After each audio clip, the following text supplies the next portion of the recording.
All the patients with cancer have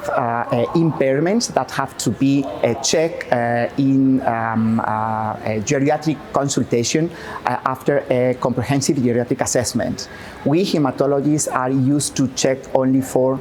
performance status and for comorbidities, but we have to move a step forward and to perform a comprehensive geriatric assessment in those patients who are at risk of frailty. And it's very relevant because we have seen that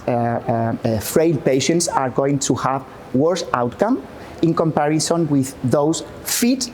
but older patients. So if we are able to identify frailty, we can perform geriatric intervention to overcome this poor prognosis and try to give the patients the same outcome as those fit patients.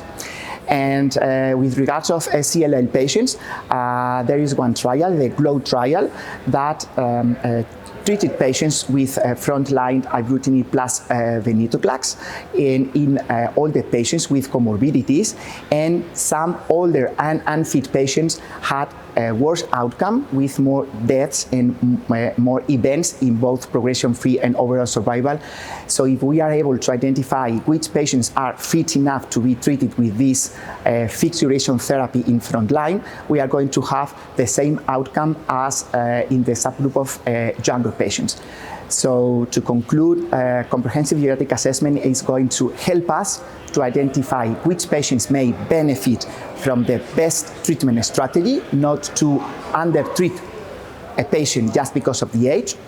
but moreover, we are going to try to identify unfit patients, not to overtreat them and not to give them more toxicity.